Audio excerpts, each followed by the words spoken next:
आइए आज के समय की बात करते हैं, क्योंकि समय बड़ा बलवान है और समय बदलता रहता है। 15 दिन पहले पूरा भारतवर्ष शोकमग्न था और क्यों ना किस प्रकार जो घूमने गए थे उनमें सेना के और साधारण सिविलियन शामिल थे। किस प्रकार दुष्ट आतंकवादियों ने उनकी गोली मारकर हत्या कर दी। मानवता लहूलुहान हुई। पूरा भारत शोकमग्न था। जनता में बहुत उबार था। हालांकि सत्ता हमेशा झूठ बोलती रहती थी, लेकिन सत्ता पर भी इतना प्रेशर था। और फिर सारे भारत की सत्ता को और पूरे विपक्ष को एकजुट होकर मीटिंग हुई और उनको सद्बुद्धि आते ही राजनेताओं ने सेना को आदेश दिया क्यों ना कार्रवाई की जाए। और भारतीय सेना जो लगातार स्वतंत्रता के बाद 4-5 युद्धों में हमेशा विजेता बन के उभरी है, चाहे 1965 हो, 1971 हो, कारगिल का युद्ध हो, और अब ये जो आतंकवादियों के ठिकानों को 7 तारीख को जो नेस्त नाबूद किया, उससे पूरा विश्व हतप्रभ है और पाकिस्तान में अफरा तफरी मची हुई है। हो भी क्यों ना, अब वो जो दुष्टों को संग देने वाले लोग हैं, उनका हमेशा यही हश्र होता है। राक्षस वृत्ति के लोग, उनको तो मरना ही था। भारत ने बड़ी सटीक प्रक्रिया दी और भारत ने कहा कि हमने केवल आतंकवाद को ख़त्म करने की, आतंकवाद की जड़ जहाँ से पोषित होती हैं उन जगहों पर ही हमने कार्रवाई की है। हमें पाकिस्तानी सेना और पाकिस्तान से कोई मतलब नहीं है। हम ये किसी तरह का युद्ध नहीं चाहते। भावना यही रही होगी। और बड़े मर्यादित ढंग से प्रेस कॉन्फ्रेंस को विदेश सचिव ने और सेना के जो महिला अधिकारियां थीं, उन्होंने बड़े ढंग से विश्व के सामने रखा, जिससे भारत की चारों तरफ वाहवाही हुई। लेकिन हमारे यहाँ भी कई छिछोरे लोग बहुत हैं, विशेषकर हमारी सत्ताधारी पार्टी में इन लोगों की भरमार है। उन्हें बस इससे बड़ा मौका क्या चाहिए। चारों तरफ मोदी के पोस्टर लिए दौड़ रहे हैं, ये हो गया, वो हो गया। अरे इससे क्या होना है।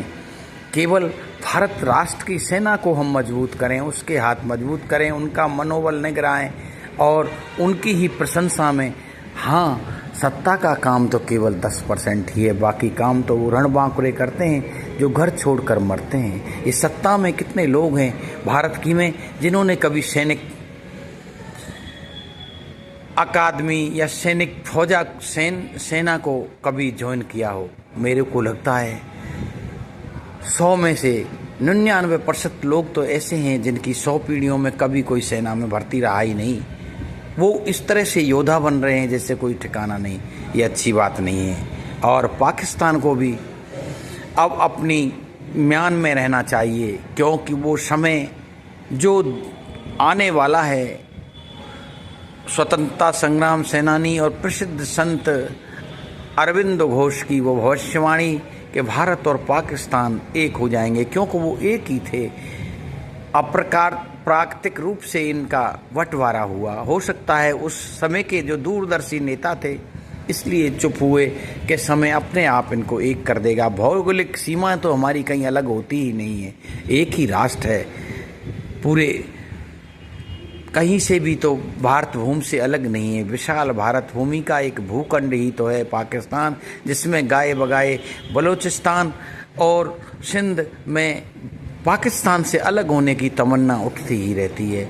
बांग्लादेश पहले एक बार टूट ही चुका है, और क्या अब वो समय आ गया है जो अरविंद घोष की भविष्यवाणी सच होने वाली है। अगर कोई युद्ध होता है और मानो वो परमाणु युद्ध में बदल जाता है तो निसंदेह पाकिस्तान का खात्मा हो जाएगा। इसलिए पाकिस्तान को अपनी सीमाओं में रहना चाहिए, क्योंकि अब हिंदुस्तान भी चुप बैठने वाला नहीं है। बहुत दिन से कब तक इन दुष्टताओं को झेलेगा।